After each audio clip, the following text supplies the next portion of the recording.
that you order him to submit to a GPS tether and that there be a no-go to this victim's residence or place of employment. Ask that you order that there be no contact with her whatsoever in any means, any fashion, direct or indirect, that there be no stalking behavior of any kind, that he be ordered to surrender any and all weapons, further that he be ordered to surrender his passport. Judge, the reason, Your Honor, the reason we make those requests is in light of the factual scenario that gives rise to these charges. My best understanding from a thorough review of the police report and as much body-worn camera as I've had an opportunity to review is that I understand that our victim broke up. They had an intimate relationship for a number of years, defendant and victim, that our victim broke up with this defendant on Monday morning early, that there continued to be defendant making numerous phone calls and sending numerous texts from that time moving forward that she did not answer, did not respond to, and did not want. That eventually she presented herself to the University of Michigan, cooperated in some form of investigation there. As we all now know, defendant was at some point on Wednesday afternoon fired from his employment. He then, at some point soon thereafter, came to her apartment in the address that is alleged in the complaint, barged his way into that apartment, immediately then proceeded to a kitchen drawer, grabbed several butter knives and a pair of kitchen scissors, and began to threaten his own life. I'm going to kill myself. I'm going to make you watch. My blood is on your hands. You ruined my life. And a series of very, very threatening, intimidating, terrifying, quite frankly, statements and behaviors there in that apartment. It was only then, Your Honor, when the victim, she called her attorney and then at some point indicated she was going to call the police, and then he left. And so, Your Honor, while I understand that there isn't evidence to suggest that he directly threatened the victim with any of those implements that I've indicated, the totality of the behavior is highly threatening and highly intimidating. She was terrorized, Your Honor. And in light of the totality of all of those circumstances, we consider the defendant to be a risk to public safety, a risk to this victim, and it is for those reasons that we are asking for those specific conditions. I'm more than happy to answer any other questions that the court may have or give you further information, and I appreciate the opportunity. Thank you, Judge. Simon is the bottom. Your Honor, let me start at the end where the people ended. In terms of risk to public safety, my client's 39 years old with zero prior criminal history, zero prior contact with the criminal justice system in any fashion. The threat to public safety argument by these charges, maybe that's the point, but there's no evidence to suggest that he's a threat to the public safety. The next thing is that the people referenced the court rule that I want to come back to, that you can't deny bond in a situation like this, and they referenced something else that I want to come back to, which is the fact that they reviewed thoroughly the police report, and they reviewed thoroughly the body cam. I've had none of that opportunity, and that's too early for that in the proceedings, so when people come here and make factual representations, although I trust Ms. Rizmirsky very much as an officer of the court, I have no ability to respond to those factual representations. So here's what I'm going to ask the court. The monetary bond component, the two considerations by court rule are my client will appear. Let me speak to that. He's got a home here. His family is here. He's got ties to our community. He's retained a local counsel here. The second thing is that my client is not otherwise a danger to the public or danger to the complainant. That is why monetary components are requested, but there are other measures to address them. For example, the request for a GPS tether, that was an expected request. My client will gladly comply with that request. The second thing is my client having no contact. Certainly, we have no objection to that order, and my client would be at his own peril if he were to violate that. His bond would be summarily revoked. In terms of surrendering the passport, Your Honor, there's no really indication indication that he is a flight risk.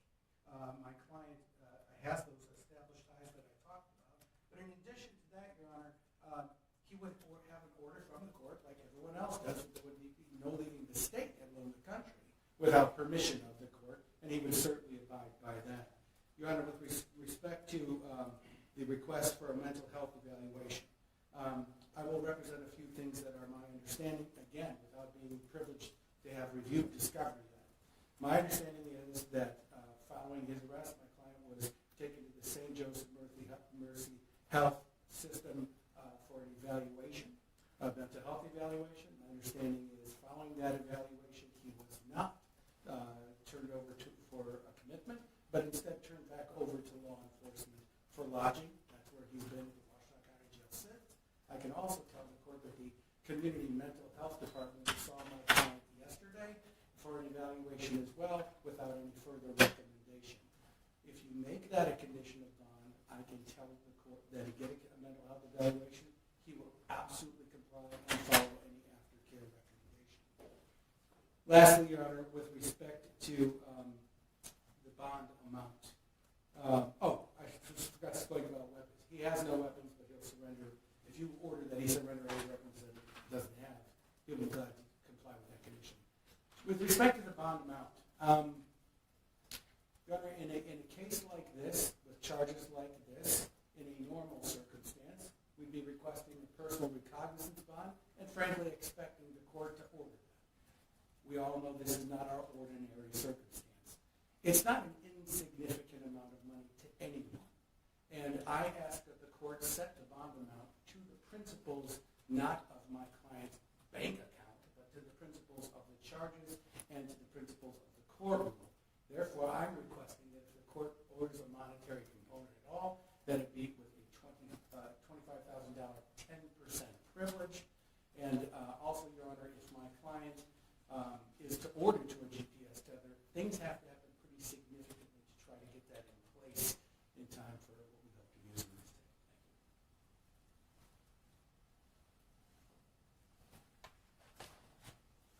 Thank you. Mr. Moore, could you state your name, please? Sherrone Moore.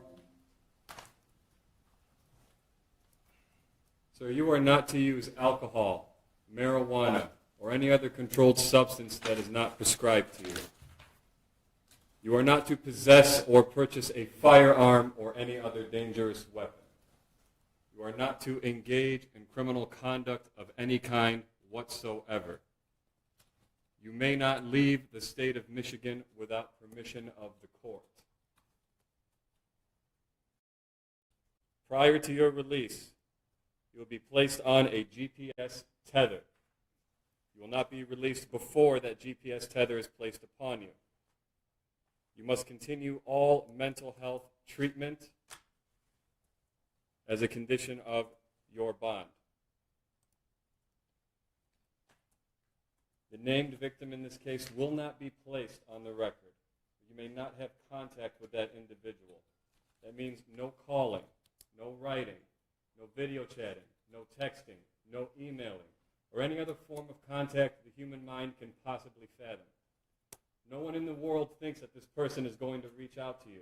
Should they do so, and again, no one thinks that they're going to, you may not reply in any form or fashion. The named victim's address will not be placed on the record. You may not go to that location for any reason whatsoever. Are we understood on the no contact and no go-to, sir? Yes, Your Honor. If you have any questions about that, you have a good attorney, simply ask them. You understand? Yes, Your Honor.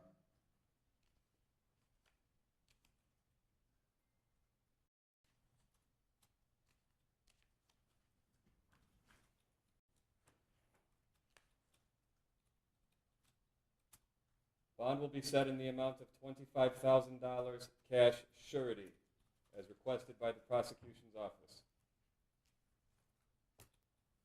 This court does not determine innocence or guilt. This court determines flight risk and community safety. The court finds with these conditions in place, it has been met. Mr. Simon, we are setting probable cause conference at this time for January 8th, due to the holidays and scheduling. Is that a good court date for you? Your Honor, my client will waive his right to have that next court appearance within 14 days. I've discussed that with him. I also tried to coordinate calendars with Ms. Wismierski. In support of that, I think we're both available on January 22nd, if the court would order that. And I'll add one more thing for the record in support of that. I understand that there is continuing investigation, so in addition to the discovery I don't yet have, there may be even more. So it will be January 26th, 2020. January 22nd, Thursday. January 22nd then. January 22nd, 2026, 9 a.m., 14A1 District Court, Courtroom C. That will be in person. Sir, do not violate these bond conditions. Follow all orders of the court. Stay in contact with your lawyer. That concludes this hearing. Thank you, Your Honor. Thank you very much.